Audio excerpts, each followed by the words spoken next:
Lundi le 11, bienvenue en prenant votre café. Je suis un boomer qui ne connaît rien au Bitcoin. Bloc, on va parler de ça. Pas vraiment. Hey, le prix des plateformes de streaming, ils nous ont bien eu. Hein? Ils nous ont bien eu et ils nous ont encore, sauf qu'on va faire comme Chrystia Freeland. La loi 15 adoptée sous Bayon, l'opposition s'arrache, sauve les veines. Là. On va parler de ça.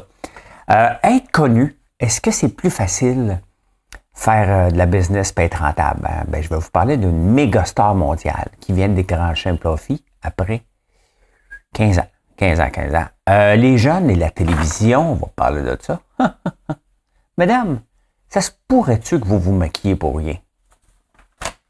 Ça se pourrait-tu?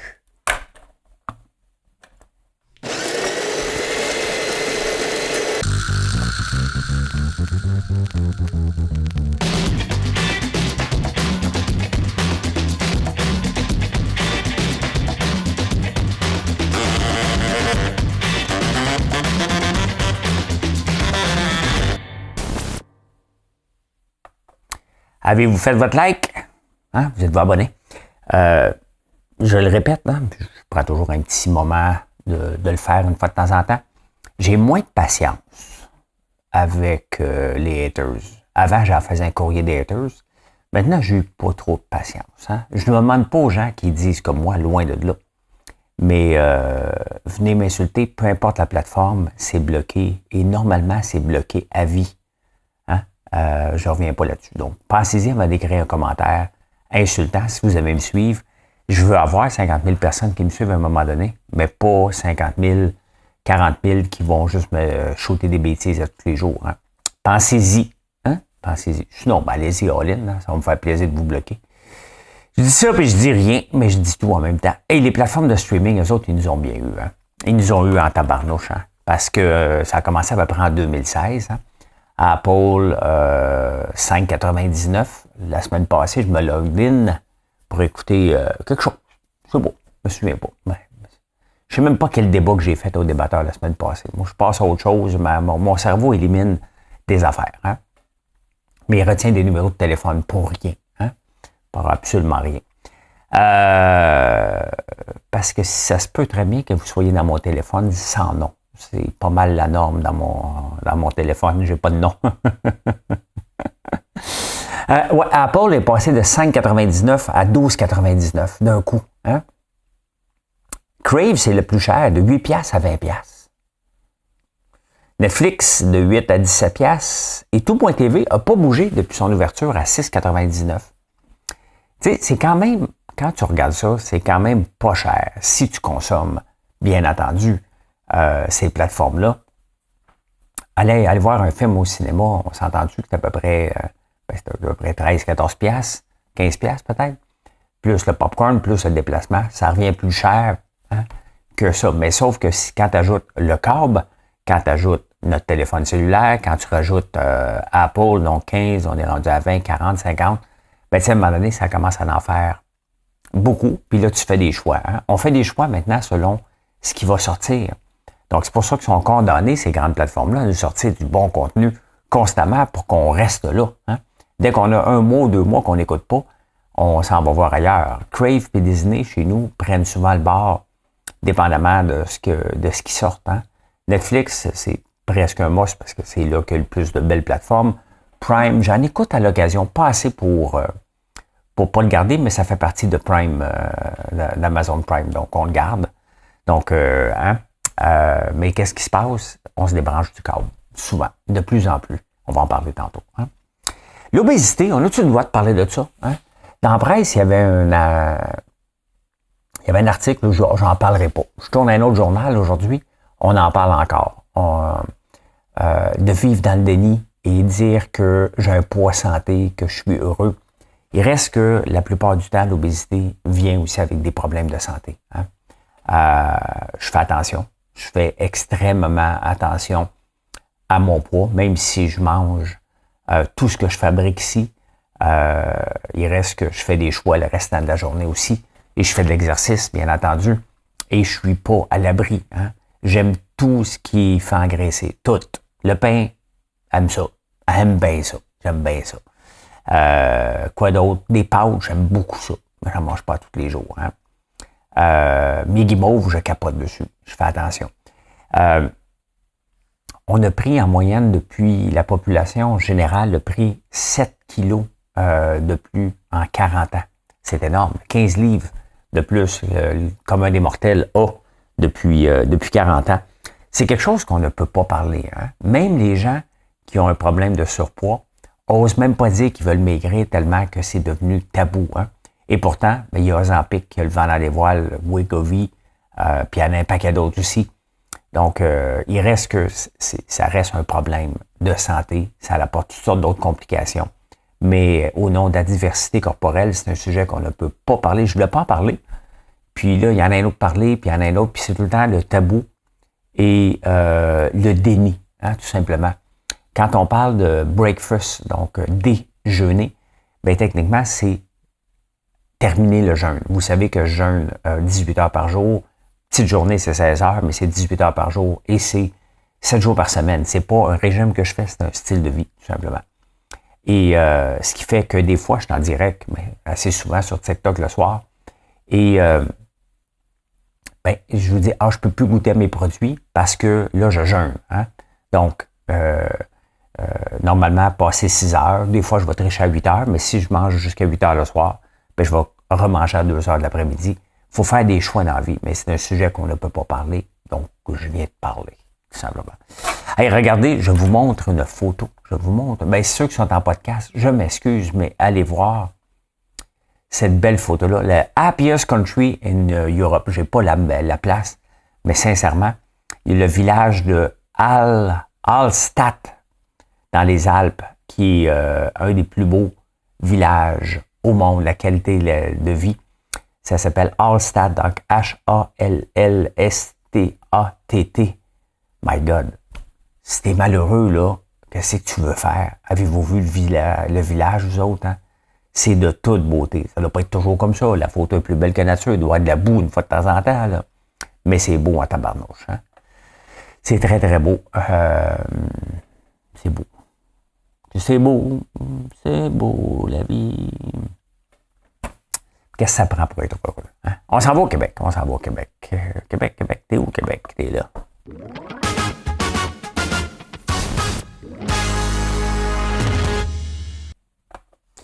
Hey, au Québec, les partis d'opposition sauvent les veines là, parce que le gouvernement a adopté la loi Bayon pour la réforme de la santé, le projet de loi 15, et c'est officiellement passé. Donc, on va créer un nouvel organisme Santé Québec. Et là, les groupes d'opposition chialent, hein, parce qu'ils n'ont pas eu le temps de négocier chacun des points. Les groupes d'opposition, il y a 1200 points. On s'entend-tu qu'ils veulent vraiment mettre des bâtons dans les roues constamment? C'est pas un travail. Honnêtement, la loi Boyon, je suis pour ça à l'occasion, parce qu'à un moment donné, il faut avancer. Hein? Il faut avancer. Et l'opposition, dans le dernier stretch, a refusé que le ministre ait des sous-ministres et des avocats à côté de lui pour aider à répondre aux questions. Fait qu'il est obligé de sortir de la Chambre des communes, aller poser une question, revenir, puis le monde dit « Hey, tu connais pas ton dossier? » Mais non, c'est des choses complexes. Hein? Fait qu'à un moment donné, quand tu vois tout ce niaisage-là, puis cette, on va le dire comme il faut, là, un enculage de mouche, là, tu dois dire « OK, bon, c'est assez, tiens, c'est le baillon, on le passe, puis on vit avec. » Puis là, ben c'est non, on avait des points à discuter, puis il faut revoir. Mais si tu veux avoir des points à discuter, faut que tu sois ouvert d'esprit. Et c'est assez rare que les groupes d'opposition le sont dans ce type de contexte-là. Donc, à un moment donné, c'est parce que ça dure des mois et des mois et des mois. Les groupes d'opposition, eux autres, étirés d'un projet, là, juste pour avoir raison sur 2-3 ans, ils n'ont aucun problème. C'est le moment où ils ont un semblant de pouvoir. Donc, puisqu'on se lance en politique pour avoir du pouvoir, dès qu'on en a un peu, on va mordre après l'os en tabarnouche. Hein? Donc, c'est ça. Faites-vous-en pas. Les gens qui se lancent en politique, là, c'est parce qu'ils aiment le pouvoir. Il faut arrêter, là, t'es au pouvoir. Hein? On le dit. T'es au pouvoir ou t'es pas au pouvoir. Donc, dès que t'en as, ben, les gens ont des power trips et ça finit pas. Donc, est-ce qu'il y a raison de l'avoir fait? Ben oui. Maintenant, on va voir si ça va faire un changement. À un moment donné, il faut avancer. Hein? On est en pleine période de Noël et les banques alimentaires ont besoin de dons. Hein? Mais il y a une autre collecte de dons qui se passe en ce moment. Puis là, les gens vont dire, on ne brûlera pas pour eux autres. comme tous les salariés, les professeurs, peu importe le salaire qu'ils gagnent, vivent selon leurs moyens. Là, ça fait déjà 2 semaines qu'ils n'ont pas de salaire. Donc, ça commence à être tough. Hein? Il y a des hypothèques à payer. Peu importe. Là. On n'est pas là pour juger. Hein? Il n'y a pas de fonds de grève. Donc, il y a des collectes de fonds, de dons en ce moment qui se passent pour que les profs puissent manger, tout simplement. Hein? Il y en a qui ont des enfants. Il y en a, peu importe, qui l'envoient au privé. Peu importe. Ils ont 2 autos. Peu importe. Hein? Une grève, ça fait mal. Et ce qui arrive en ce moment, c'est qu'une partie des dons qui devaient aller aux banques alimentaires est dispersée aussi vers l'aide aux professeurs. Ça, on va blâmer qui? Le gouvernement pour ça? Non. C'est le syndicat.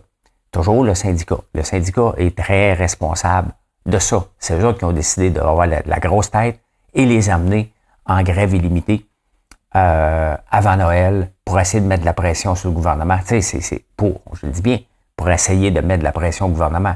Le gouvernement ne peut pas embarquer dans le chantage. Et la période de l'année pour négocier, dire, ouais, OK, hein, pour les cadeaux de Noël, on n'est pas là, on signe un deal pour 5 ans, là.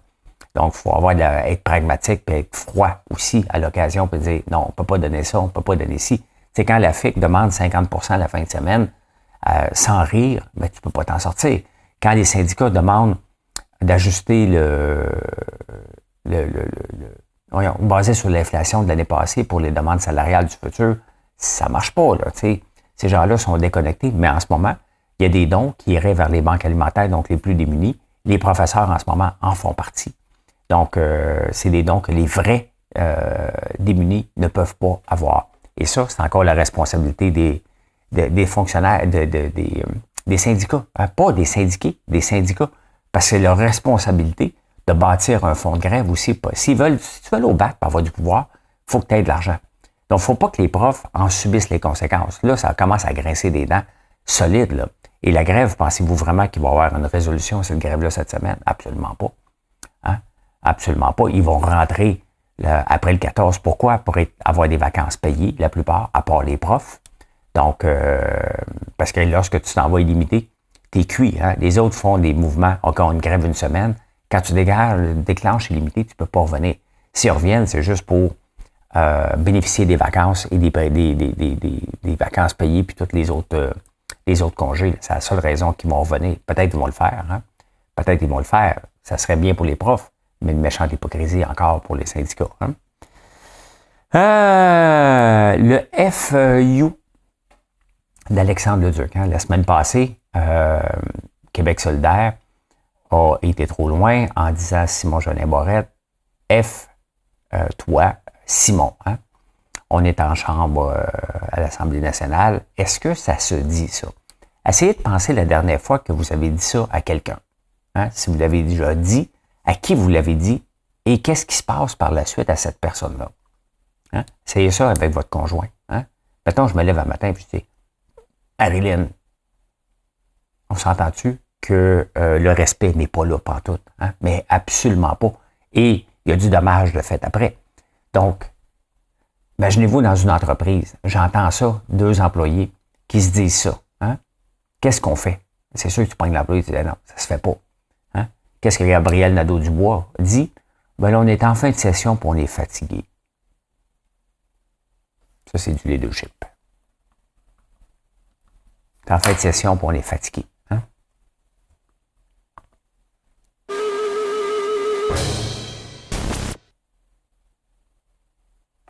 Vous voyez maintenant pourquoi il ne sera jamais premier ministre, ce gars-là, mais jamais, jamais, jamais, jamais. Hein? C'est ça. Aucun leadership. Peur de remettre les gens à leur place parce que tout le monde a le droit à son opinion. Envoyer promener quelqu'un n'est pas une opinion, c'est une insulte. Hein? Qu'est-ce qu'on fait avec les jeunes qui n'écoutent pas la télé? Hein? Grand débat dans la presse.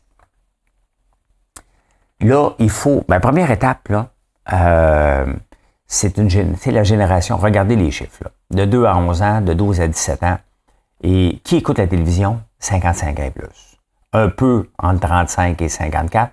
Je fais partie des 55 ans et plus. J'ai 56 et j'écoute à rien qui est là. Donc, je ne fais pas partie du tout. Je fais partie des gens qui écoutent maintenant. De toute façon, je l'ai débranché à la télévision. Donc, j'écoute beaucoup de nouvelles, bien entendu. Je vais sur des sites d'information. Là-dedans, on ne dit pas combien de gens vont sur des sites d'information, qu'est-ce qu'ils écoutent, mais c'est sûr que les jeunes veulent devenir des streamers. Hein? Ce job-là n'existait pas. Combien de jeunes de moins de 10 ans, 15 ans ne veulent pas devenir un YouTuber? Il y en a un méchant paquet, hommes et femmes, ou même influenceurs sur TikTok. Donc, ça fait partie de leur génération. Ils ne parlent pas de devenir des acteurs, là, de moins en moins. Quand on était jeune, on regardait, on disait hey, moi, j'aimerais ça. Pas moi, là, mais hein, le métier d'acteur était plus vu. Donc, bien entendu, on regardait la télévision. La télévision, c'est à heure fixe. On est à l'heure où on écoute quand on veut. On a eu les Netflix qui sont là. Donc, on écoute ce qu'on veut. On binge-watch, tout simplement. Donc, est-ce qu'il est trop tard pour la télévision? Hein? Ben, la presse amène toutes sortes de solutions. Au lieu de dire oui, il est trop tard, hein? Parce qu'il est trop tard. C'est pas qu'il est trop tard, c'est terminé, tout simplement, pour les jeunes. Ils n'iront pas vers la télévision. Il faut créer des moments en famille. Ça, c'est des journalistes qui disent hey, il faudrait trouver une idée. OK, on va créer un moment en famille. Mais les enfants, on va écouter. Bon, oui, hein? Peut-être avec Big Brother, des choses comme ça, là. Mais il reste que ça reste sporadique et les chances sont nulles. La télévision devrait travailler sur les 35 ans et plus et arrêter de perdre leur temps avec les jeunes pour essayer de les attirer. Le travail est trop ardu. Tu sais, à un moment donné, il faut que tu focuses sur, tu mettes l'emphase, je parle français, tu mettes l'emphase sur ton public cible et ne pas essayer d'aller le chercher. Il n'est plus là. Il ne viendra jamais. C'est plus de leur temps, tout simplement. Hein? Donc, il faut responsabiliser les parents. Responsabiliser les parents.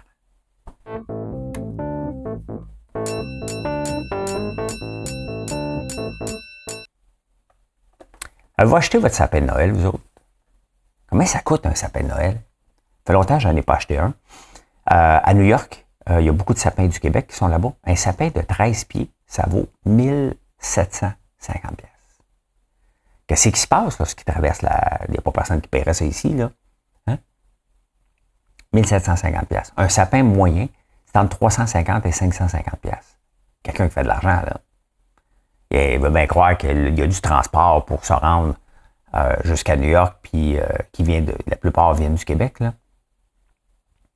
Et on exagère un peu. 500 $ pour un sapin. Le gars, dans le reportage que j'ai lu, il dit ma mère, elle aime ça, là, c'est encore un des derniers plaisirs. Ben oui, mais tabarnak, tu dis maman, hein? Maman, je vais te mettre une petite chandelle François Lambert conifère, puis je vais t'acheter un sapin artificiel, c'est-tu correct? Si bonac. Bon, me lancer là-dedans. Moi, quand je lis des nouvelles comme ça, ben, je regarde mes terres, ça me tente de planter des sapins de Noël puis de les entretenir. Il faut les entretenir, là. C'est sûr que le coût de l'entretien a augmenté, hein? Mais quand même, hein? Il y a des limites un petit peu. Hein? L'immobilier et la retraite. Hein? J'ai écrit un livre en 2016, 2018, je dirais. Ouais, 2018. Qu'est-ce que j'en pense? Et j'ai parlé que l'immobilier n'était pas un placement. Je suis revenu là-dessus plusieurs fois. Et là, ça sort de plus en plus. L'affaire, c'est que l'immobilier a toujours une croissance de 3 à 4 % par année. Depuis 20 ans, on parle d'une progression de 9 % comme la bourse.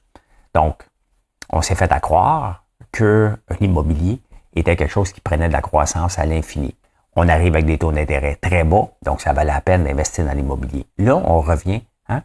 Cette semaine, on a vu que les triplex, il n'y a pas une scène à faire avec ça. En moyenne, les gens perdent 22 000 par année pour avoir un triplex. Donc, à un moment donné, les gens vont se réveiller, ils vont endurer ça 1 an ou 2. Puis à un moment donné, ils vont dire, OK, ben là, c'est plus pour moi cette affaire-là. Il faut que j'arrête tout ça. À la retraite, on pense que avoir une maison, rendu à la retraite, on va pouvoir prendre notre retraite puis la profiter. Mais il faut que tu habites quelque part. Donc, si tu avant, il faut que tu ailles acheter quelque chose ou tu loues quelque chose. Donc, encore là, on aime une maison. J'en ai 2. Là. Ben, j'en remets même pas ça en cause. Mais il reste que je le sais que c'est pas un placement. Oui, j'ai profité comme tout le monde des dernières années où ça a progressé. Mais quand je regarde les rénovations que je dois mettre, l'entretien, les taxes, j'habite à Montréal, il ne faut pas l'oublier, et les taxes qui n'arrêtent plus d'augmenter, à un moment donné, ça ne vaut pas la peine. Maintenant, si j'attends pour ça, pour prendre ma retraite, à quel âge je la vends? Parce que là, il faut que je pense pour 30 ans. Parce que si on prend notre retraite à 65 ans, puis on meurt à 95, ben il faut que je pense pour 30 ans que je dois vivre là-dessus. Donc, ça veut dire que ça me prend un loyer plus modeste. Tu sais, pour voir si on va vendre une maison, mettons, où est-ce qu'on est bien, qu'il y a de l'espace, pour aller dans un petit 3,5 pour dire maintenant, je vais profiter de ma retraite. Tu n'en profiteras pas si tu serres la ceinture. Donc, vous voyez que ça ne fait pas de sens. Et les gens restent dans leur maison le plus longtemps possible, parce que c'est ça qu'on veut. Hein? On veut que nos aînés restent dans leur maison. On va offrir des soutiens à la maison. Donc, vous voyez, et pendant qu'on fait ça, qu'on se fait croire que l'immobilier est un placement pour la retraite, on ne met pas d'argent dans le REER. On ne met pas d'argent dans le CELI. Donc, c'est sûr que vous allez me dire, la maison, c'est un placement forcé. Hein? On a souvent parlé de ça. Mais pas tout à fait. Parce que pendant que vous le faites, vous n'allez pas l'utiliser. Le placement, vous allez l'utiliser lorsque vous allez à la retraite. Donc, ça prend, il faut être conscient que ce n'est pas un placement. Hein? C'est un rêve des 20 dernières années qui est tombé. C'est un rêve des banques, bien entendu. Et tous les politiciens qui nous disent l'accès à la propriété, Gabriel Nadeau-Dubois arrête pas de nous dire ça. L'accès à la propriété, ça prend une maison. Mais vous voyez, ça prend pas de maison. Ça prend une place pour se loger. Et penser entre tout ça, qu'est-ce qui est mieux si on veut viser une retraite jeune avec de l'argent, tout simplement. Hein? Faire un profit puis être connu. Hein? Bâtir une entreprise. Vous me voyez aller, vous me voyez travailler. Vous pensez que c'est facile. Parce que des fois, vous dites, ah, toi, c'est facile parce que tu es connu. Non, c'est pas facile parce que je travaille comme un fou. Et c'est pas facile. J'ai bien dit que c'était pas facile. C'est loin d'être facile. Peu importe, parce que je suis connu. Est-ce que ça aide? Il faut que j'offre un bon produit. Il faut que je le répète. Hein? On va mettre ça à la stratosphère des gens connus. Victoria Beckham est quand même une personne connue. Hein? Puis pas à peu près, là, tout le monde connaît Victoria Beckham de David Beckham. Ben, elle vient de dégager un profit. Il y a tellement de pubs. Elle vient de dégager un profit. Elle a lancé sa ligne de cosmétiques en 2018. 2008. Donc, ça fait 15 ans. Et elle vient, enfin, elle a mis 30 millions de pentes, donc 50 millions là-dedans. Et là, ça vient de dégager un profit avec un eyeliner qu'elle ne fournit pas.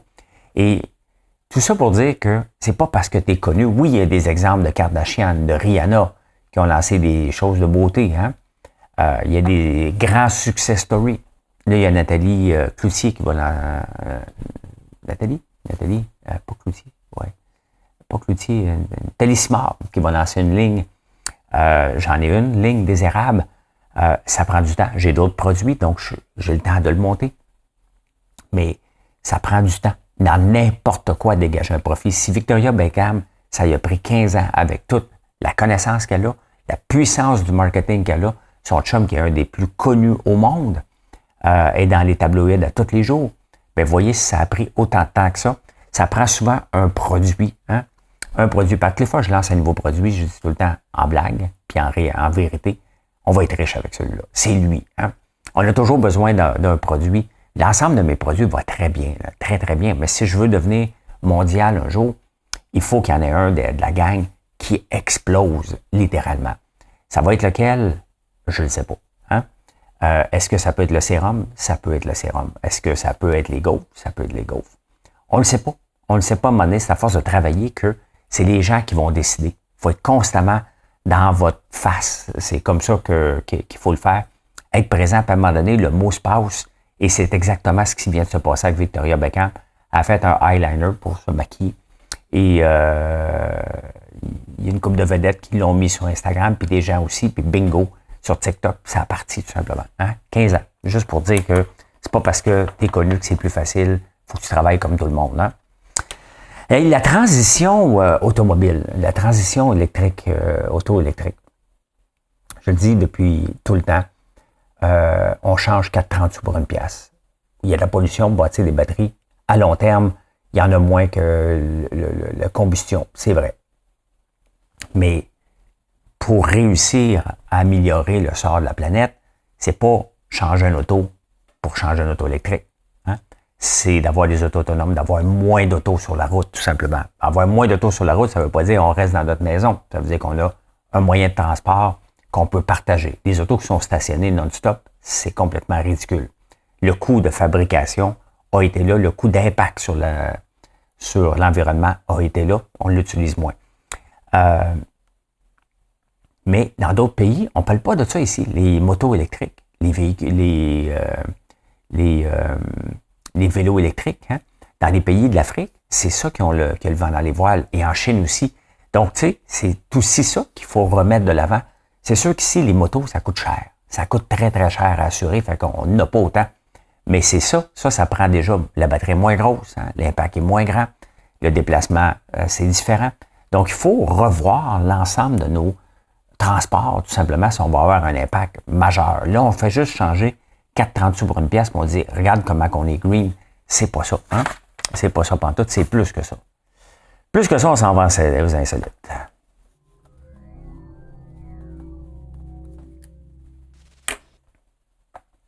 Allez, les insolites.